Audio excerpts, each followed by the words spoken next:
Hello and welcome to this special live broadcast from the Tribune Network. We are coming to you live from the headquarters of the Tribune here in Chandigarh. Today is the counting day. Move over exit polls, move over speculations over the last 1.5 months. A lot of hectic campaign. Today is the real day. The real numbers are coming in as EVMs are being, the numbers are unraveling. The EVM counting has begun. It emerges now. It's could be a tight contest on the cards, contrary to what the exit polls had suggested. I am joined by my senior colleague from Delhi, Aditi Tandon, the New Delhi bureau chief. Aditi, though early leads, but it seems to be quite a keen contest between the two sides. Yeah, it's a very interesting unraveling of the EVM numbers. And as we know, Rohit, that in the initial half an hour, the postal ballots were counted. So after that, the EVMs were opened. So right now, the Election Commission has given us officially around 240 leads, out of which around 160 to 170 are in favor of the BJP. And following the BJP is the Congress at around 70 to 80 leads, and which is a very heartening figure for the Congress, because as we know that the exit polls had predicted a near rout for the Congress. It doesn't look like that right now. In fact, the big story for us right now emerging from the EVMs is Uttar Pradesh, Rohit, where we also see that the Samajwadi Party is emerging as the single largest party. The BJP is trailing behind Samajwadi Party by at least 10 to 11 seats, which is a very big deal because Uttar Pradesh is considered to be the key to the route to the Lok Sabha. So we have the last leads that came in. We had Samajwadi Party 37, we had BJP 27. And we also had a very dramatic alert which said that Prime Minister Modi was trailing the Congress candidate Ajay Rai from his own seat, Varanasi, by about 5,000 to 6,000 votes, although these are early leads, Rohit.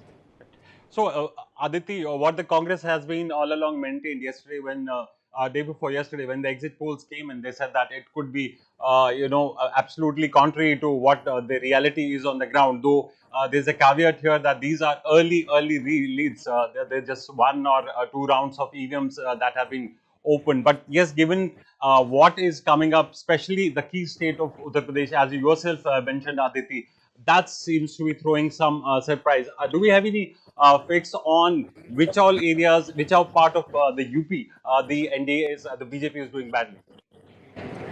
No, the BJP, as we know, currently holds 62 of the state's 80 seat, and with allies, which is Apna Dal Sonelal, they hold 64 seats out of 80. So, retaining those 62 seats and further expanding in Uttar Pradesh was part of the BJP strategy in order to achieve the ambitious target of 370 seats, which the Prime Minister had set for the cadres. But right now, what is emerging is, Rohit, that in a number of areas, for example, we see even in Amethi, Smriti Irani was trailing a while back. Rajnath Singh was leading in Lucknow by a fair margin. But Arun Govil, who played Lord Ram in the Ramanand Sagar serial Ramayana, was trailing behind Samajwadi Party's candidate in that area in Meerut. So Azamgarh, Niruva was trailing behind Dharmendra Yadav, who's the Samajwadi Party candidate and a cousin of Samajwadi Party chief Akhilesh Yadav. Akhilesh Yadav himself was leading in his constituency. So across the state, in fact, early leads are indicating some heavy upsets for the BJP. Although BJP leaders, I'm right now at the BJP headquarters in New Delhi, and Right. BJP leaders are saying that the trends need to stabilize before we say anything. Well, of course, trends need to stabilize, but early trends we will have to comment on. And with the Prime Minister also trailing in Varanasi, that appears to be not the kind of opening that the BJP would have liked in Uttar Pradesh at all. Okay, Aditi, you as you mentioned, you are at the BJP headquarters. You may have spoken to the leaders there, though. As we've been reiterating and mentioning that these are early days. Only few rounds of voting other votes have been counting. But informally, what is the mood? What is the body language of the leaders who are present at the party headquarters?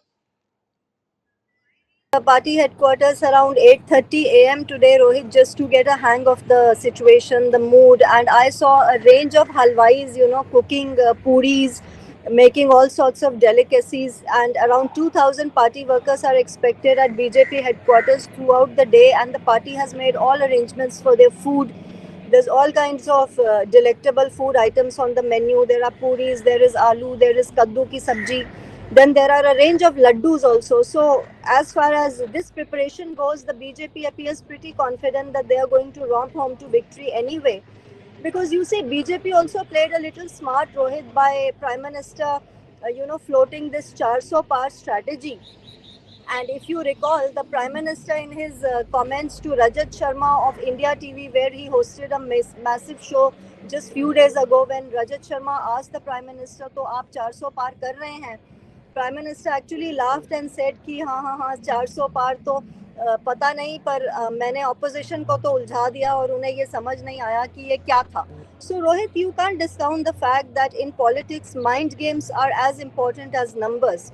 So the opposition was mainly caught in saying that 400 par nahi ho rahe, and obviously somewhere they also lost track of the fact that any party to make a government, form a government, only needs 272. So you see, that is important. But Aditi, are we, given the trends that are emerging, is there some kind of a concern or apprehension that 272 could be a difficult point to attain, or they are confident that at least they will clear that the 272 hurdle? You see, Rohit, right now what is happening is, although the BJP is well ahead of Congress as the single largest party in early leads, but the bigger question will the BJP be in a position to cobble up an alliance in case it needs to form the government? Right. I will take you back to the interview that Shashi Tharoor gave to the Tribune, and we published it a while ago. In fact, Shashi Tharoor said clearly that even if the BJP emerges as the single largest party, it may not be in a position to get as many allies as it wants to actually get to the magic figure of 272. So we need to wait for another half an hour for the leads to consolidate and for the clear picture to emerge. Although the India bloc as a front is putting up a very good fight. Okay, Aditi, if we talk about the Hindi heartland, I mean, that was the area where those were the regions where the BJP was hoping that it will, perform very well, and that will form the core of BJP's attempt to form the government. As of now, if you look at these leads, don't you think that the NDA seems to be impacted in these areas? Yeah, absolutely. If you look at the early leads, for example, I was looking. See, in some of the states, the BJP is holding on to its strongholds. For example, in Madhya Pradesh, in all the 29 leads that are available, BJP is holding strong in all. But in Rajasthan, they appear to be losing quite a few. For instance, 6 to 7 leads of the Congress already. In Haryana, in fact, Congress is is ahead of the BJP in early leads. The leads are 5 to 3, which is a significant setback for the BJP in Haryana, because as we know, BJP holds all 10 seats in Haryana. Delhi, we are yet to see. Delhi early leads were showing BJP ahead. But yes, overall, for instance, I said Uttar Pradesh, which is really the crown of the Hindi heartland, the cow belt. The setback to BJP in Uttar Pradesh will be very hard to digest, because Uttar Pradesh was one state where Amit Shah, the Union Home Minister, was personally strategizing. And we also know that the BJP did not replace many sitting MPs there, just replaced, 4 to 5. So, their strategy of perhaps going with old faces has not worked. Has the incumbency hurt them, or is it other issues that the people were worried about? Rajasthan also, as I said, then Haryana, Delhi, Himachal, of course, BJP is holding on to all 4 leads. There are 4 seats in Himachal, which the BJP already has in outgoing Lok Sabha. So what we also need to see is, Rohit, whether the BJP will make any significant gains in South India. Because in South India, although DMK is again emerging as a dominant force in Tamil Nadu as it was in the last election, BJP is hoping to make somewhat gains. But you see, the story today, the story right now is that exit polls appear to be way off the mark, and that should worry pollsters. That's right. In fact, they had given almost all of them more than 350 seats for the NDA, but that doesn't seem to be happening. The BJP, as of now, as per the early leads, seem to be struggling.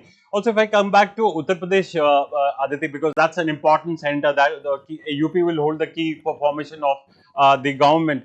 Do you think this over emphasis on on Ram Temple, that was a strategy that seems to have backfired because people seem to have been bothered more about price rise, unemployment. That's apparently what has emerged in these early round of counting. You see, what emerges in Uttar Pradesh is that perhaps as against 2019, when the BJP had managed to hold on to its core vote base of upper castes and upper classes, and also gone on to add a significant scheduled caste Hmm. base and OBC base, it appears to me that that base appears to be cracking up in Uttar Pradesh, because you see, the Yadav strongholds have gone back to the Samajwadi Party, as is very clear from early leads. And it also appears to me, Rohit, that the BSP, which has been on the decline for a while now, BSP is the core party of the non Jatav SCs. So it appears that even that segment is voting for India Alliance in Uttar Pradesh. This segment plus a lot of Yadavs had in the last election gone with the BJP. Let us also not forget that last election, a major swing factor also was the Pulwama tragedy, the tragedy of Pulwama attacks, followed by the Balakot airstrikes, which had fired up the national imagination, which had evoked a lot of national sentiment at that time. So we have been saying from the beginning that this is a waveless election, and Right. it needs to be seen, which way the final trends are going to end up, because obviously BJP suffering major upsets in Uttar Pradesh and also in Haryana. Right. We have a latest update. In fact, now Prime Minister Modi seems to be in the lead. Yeah. Just a while back, he was trailing. Now, been told that he is leading from Varanasi. But yes, as been mentioning, that the exit polls seem to be, as of these early trends, seem to be way off the mark. Also, Aditi, if you can talk about the South India, I mean, how has the BJP so far, as per leads, are they as per the exit poll, or there again the BJP are lagging behind? No, you see, in Karnataka, BJP has leads on 16 out of the state's 28 seats, and the Congress is behind with around 8 seats. Right. Last time, we should remember that the BJP had bagged 25 seats from Karnataka alone. Hmm. So you see, in Andhra Pradesh, Tamil Nadu, and Kerala, BJP does not have any MP at all. So Hmm. the BJP is seeking to gain in these three states. And a while ago, before I joined you, I also saw leads coming in from Thiruvananthapuram, Hmm. where BJP candidate Rajiv Chandrasekhar was slightly ahead of Hmm. three-time Congress MP Shashi Tharoor. But as you just said, that these are just early leads and they need to stabilize. You have already said that Prime Minister, after very early trailing, has gained leads in Varanasi. Obviously, the Prime Minister is going to win that seat. Right. But again, the leads are also significant, because what they show, Rohit, essentially is the initial trends of postal ballots. Postal Hmm. ballots are the ballots where service voters vote, where armed forces vote, where government officials who cannot come to the booths, they vote. So BJP also needs to introspect a little. It appears to have lost ground in early leads because of postal ballots. So Hmm. is Agniveer scheme hurting them, because a lot of armed forces personnel would have voted through postal ballots? So these are matters of deep analysis later on. And Rohit. in fact, if you look at Haryana, I mean, there the Congress is doing pretty well, and apparently it seems that the Agniveer issue has really made an impact, Aditi. Yeah, I do agree with you that Agniveer did resonate with sections of the armed forces, and in fact, that is the reason Raksha Mantri Rajnath Singh has on two occasions publicly said that the party is open to modifying the scheme. And Congress has, of course, gone ahead and promised in its manifesto that if elected, India government is going to scrap the scheme altogether. So I do agree with you that Agniveer scheme has been a poll issue, at least in some states. Although we'll have to wait and watch what happens in Kangra, Hmm. Rohit. Right. because Kangra has a huge proportion of ex-personnel armed forces families, and they send a lot of youngsters to the armed forces. What are the leads coming in from Kangra? Because if Agniveer has really clicked, BJP should be trailing in Kangra. Uh, I think that with the leads which have emerged, I think BJ is leading in all the 4 seats, which would Kangra also they are doing well. But as we've been repeatedly saying, repeating this with sort of a caveat that these are early leads. Yeah. This will crystallize in the next half an hour to 1 hour. But yes, the early leads suggesting sort of a setback for the BJP. They would have expected that they would have done well. Aditi, again, come back to if you give us a mood which is prevalent there in the BJP headquarters since you're there, though it's early days yet, day yet, but still, what are the leaders? I mean, what are they doing? Have all the senior leaders converged there at the BJP headquarters, or they're waiting for more to come in before they will give some sort of a reaction? See, early when I came in, a lot of sniffer dogs I could spot. They were sanitizing the area because obviously the BJP is expecting to win anyway. And as is the ritual in the party, the Prime Minister arrives in BJP headquarters around 7 p.m. and addresses cadres as part of the Thanksgiving and victory celebration. So that portion is on, and some sort of music is also playing in a huge tent which the BJP has erected just outside. I'm standing inside because if I were to stand outside, you would not be able to hear me. The music is very loud there. Absolutely. And we have halwais also in that part of the BJP headquarters complex. We are on the Deen Dayal Upadhyay Marg here in the national capital's heart, the central Delhi. So the mood here appears upbeat, but as you said rightly, Rohit, this is not the kind of result BJP was expecting. And Uttar Pradesh has come as a surprise to a number of leaders. But they again, when I talked to them just before joining the show, they said that these are early leads. Please allow the leads to consolidate by about half an hour and about 1 hour or so, and then we will speak to you. But the mood clearly is, because of Uttar Pradesh early setbacks, which obviously the party might actually, make up in later rounds. We have to wait and see, but clearly not the kind of mandate the BJP was expecting, because BJP was thinking that they should get anywhere between 310 to 320 on their own. Rohit. Aditi, if we talk about the Congress party, though you are the BJP, you must be in touch with the Congress leaders. What is the mood within the BJP? I'm sorry, the Congress party. The leaders, are they still, little apprehensive of the fact that they cannot touch the 272, or there is sort of resurgence of this feeling that they could actually take a shot at the government? No, they appear to be very hopeful. In fact, I'm told that all India party leaders are going to converge in the capital later in the day and hold a quick meeting. See, what happens in our electoral system is that, Rohit, the single largest party will get the first call from the president to come and stake claim for government formation. So Right. everybody in the India bloc also realizes that even if they have the numbers as an alliance, because single largest party will still be called to test waters first, and if the BJP, being the single largest party, faces problems, which I doubt they will, because you see. They do have, they have opened parleys with a lot of leaders already since morning, and but results in major states like Bihar, Maharashtra, Karnataka and Uttar Pradesh, broad results are going to matter and determine, because BJP does not have very many allies, Rohit. Right. You see, even in Punjab, they don't have Akali Dal anymore. They have Hmm. small allies with very few parties, especially if you look at South India. The only big allies that they have is the Shiv Sena, Eknath Shinde in Maharashtra, and of course Ajit Pawar, NCP, also in Maharashtra. These are the major allies of the BJP. And AIADMK is not with them in South India, in Tamil Nadu, which was actually the case in last election. They were together. So there is a problem. BJD again, which would have in normal circumstances supported the BJP in government formation. I don't know how well their relations are now, Hmm. after Prime Minister openly questioning the health of Naveen Patnaik, and Patnaik saying that Prime Minister could have, phoned me and asked me if I was unwell. So can you join us for a minute?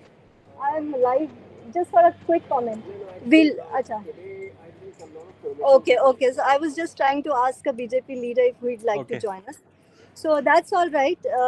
So what I was trying to tell you is that allies might be a problem for the BJP. So everything is going to come down to which parties are eventually willing to support the BJP. For instance, in normal cases, BSP would have gone with BJP, but BSP is not picking up at all in Uttar Pradesh. It Right. seems to be completely decimated.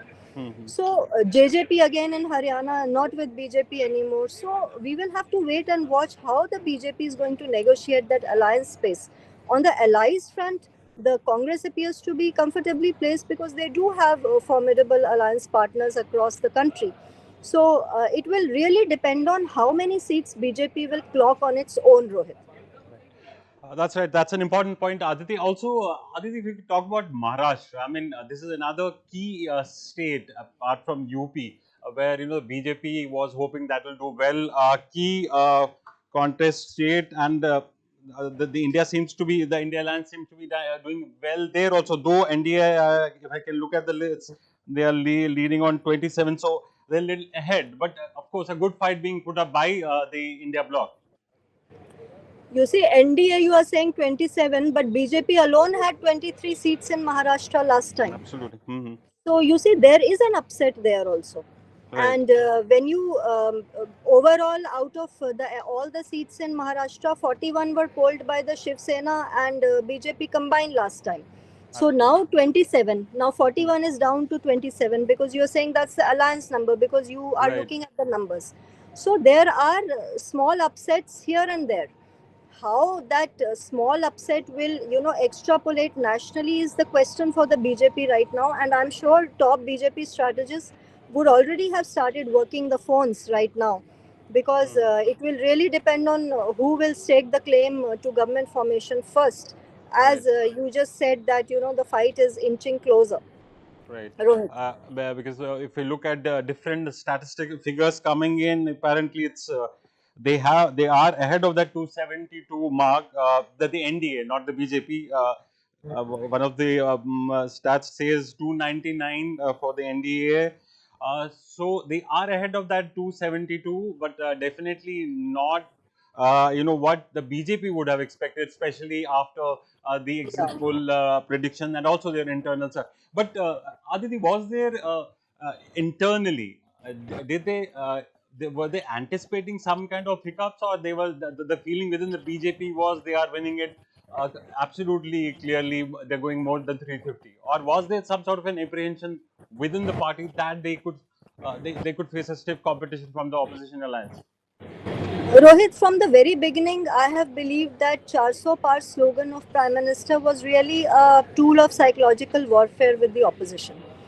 Because Hmm. when you play so heavy on the opposition's mind that we are going to cross 400, then the opposition somewhere feels demoralized. Hmm. And that was evident in how the Congress rushed to, negate exit poll results. They need not have done that. Hmm. They could have simply said that we'll wait for the D-Day, we'll wait for the result day, and we'll participate in exit poll result debates. You also saw that they took a U-turn. So the point that I'm trying to make is that the BJP understanding that there is a fatigue factor with their government because they have already been in power for 10 years, two terms they've done, and for them to repeat a third term in itself will be historic. Rohit, we cannot take away the fact that there will be a lot of historicity attached to BJP's third win should they form the government. And Prime Minister Modi will be the only Prime Minister after Jawaharlal Nehru to have returned to the PMO thrice in a row. So that historicity factor we cannot take away. So BJP played very smart from the beginning. 400 par, 300 for 370 for BJP, and confuse the opposition in that statistics matrix. Whereas they always knew कि उनको चाहिए, they only need 272. Right. So where they are, as you said, because you have access to the data right now, I'm not looking at the figures. You said that they already passed the magic figure. So, Right. and how much is the BJP right now as per leads? We have, I think, one of the channels saying 299. Yeah. So the breakup right now is not available, but 299. So So, NDA so see, has crossed so that. that's the point. Just to answer your very pertinent question broadly, that's the point I'm making. You set the goal so high that even if you fall a little below, you will You still anyway make the end count. up above the magic mark. That's right. And as Aditya, as you speak, we can hear those the music being played out in Yeah. the background. So for the BJP, also not lost as of yet. I mean, they're still hopeful. It seems the enthusiasm still is there. And in fact, saw one of the channels saying that they have crossed 300. So of course, these are all we've been reiterating the fact these are Yeah. early reads. Things will change. We had Mr. Modi himself trailing in the first round, but now again taken the lead. So obviously a very interesting battle on the card. But the one important highlight of the that has emerged in the last 1 hour or so is that the India alliance is giving a fight. It seemed apparently about a month or a few months back that it's going to be a wave. They're going to be completely decimated, but that doesn't seem to be happening. At least India alliance seems to be fighting these elections, and that's something which is good for democracy. That at least the opposition gives a good fight to the government of the day. So do you get a sense that the Congress should be, at least as of now, the leaders should be happy that at least they have given a good fight? No, you see, for Congress also, Rohit, you made a very important point just now. You said that the India bloc as an opposition has put up a spirited fight. That is something that the opposition needs to take heart from, because the problem in long hauls in politics is that you lose so much heart that you also lose the capacity for resurgence. See, Absolutely. that is the difference between BJP and Congress. BJP was a party of only 2 seats in 1984, and they were nowhere in the national reckoning for a very long time. But they persisted resiliently till the time Modi arrived on the scene in 2014, and now he has set a trend where pro incumbency has become fashionable in India. You see, Rohit, we also cannot discount the fact that pro incumbency is not a global trend. If you look at Western democracies, or if you look at elections across the world, you will see that the incumbents are being defeated everywhere. So, if the BJP does repeat the government this time, as the figures that you are quoting are revealing that they might be in a comfortable position to form the government, maybe not with a massive mandate of 400 par, but with more than 272 seats which they need. So the fact that they are actually in a position to repeat the government is something that goes to the credit of BJP. And what must go to the credit of the opposition is that they, even after Nitish Kumar exited the alliance, the India alliance, and he was the chief architect, he went and joined the NDA. And yet, the Congress and other opposition parties were able to, that means, capture some political consciousness of the country for them to be able to put up even this kind of show. So, the message for the opposition going forward is that they need to stay united, even in states where they fought in a disunited fashion. For instance, in Punjab, perhaps an alliance would have served them better. And then you go forward with a positive agenda and not just the agenda of Modi bashing, because that's not going to help. That's right. In fact, now it emerges that the alliance actually has worked to their advantage. Though there are certain states where they didn't go into an alliance, but strategically, carving out some sort of an alliance with the opposition, that seems to have helped the party. Yeah, for nice. See, for instance, Uttar Pradesh, it is doing Right. so well. Samajwadi Party and Congress are doing so well. Even when the last time they contested, the alliance was Samajwadi Party, Congress, BSP, and RLD. This time, the opposition alliance does not have RLD, does not have BSP, and yet they did fare so well in Uttar Pradesh. Right. Punjab results, I'm not so sure. Punjab, I think Congress is emerging as the single largest party, and Aam Aadmi Party is also winning a few seats. Yes. So, Yes. but they are anyway doing well in Punjab. Delhi will be something, we have to watch out whether the India Congress combined has been able to stop the BJP juggernaut. Because Delhi, again, for the past two elections, is giving all 7 seats to the BJP, Right. like in Himachal Pradesh. So you see, as you said, that a very heartening message for the opposition, that exit polls had predicted that there will be a complete decimation, but that hasn't happened. And Right. of course, the larger, see, exit polls give a broad direction to us, Hmm. Rohit. Hmm. Hmm. Numbers are only, numbers are just vague assessments of pollsters. But the broad direction every exit poll did give was that the BJP will come back to power. And so far, if what you are saying is the lead that is consolidating, they do appear to be in a position to come back and form the government. And the opposition, the good part in these results is that the opposition is coming out strong, which means that they will get the leader of opposition position in Lok Sabha finally after 2 election cycles when the Congress did not get that post because they were below 52 mark, which is required to get that post. As we all know that any party needs 10% of the total strength of Lok Sabha, which is 543, to get the LOP position. So these are heartening signs from today's leads, and the opposition should take a lot of heart from that. Okay. Rohit. Interestingly, Aditya, as we speak, Congress has touched that 100 Talika figure. I mean, this would be very encouraging for them, given that in 2019 that failed very badly. Now they're touching that 100 figure on their own. Congress has touched 100, so that should they should draw some kind of a the confidence from that. Absolutely, I agree with you. And I think the Congress also needs to, what the opposition now needs to present is an alternative positive agenda for governance. Even in the opposition, they have to become the voice of the people and represent people's issues. And perhaps we can expect that in the upcoming Lok Sabha, the 18th Lok Sabha, once the Lok Sabha starts working, the opposition will play a hugely constructive role in, resonating the voices of the people and the issues of the people in the house, and we will see some some less disruption. Rohit. Okay, Aditi, we'll let you go for some time and talk to the BJP leaders inside, because we've held you back for such a long time. You can go and get us some more dope if you go and meet the BJP leaders.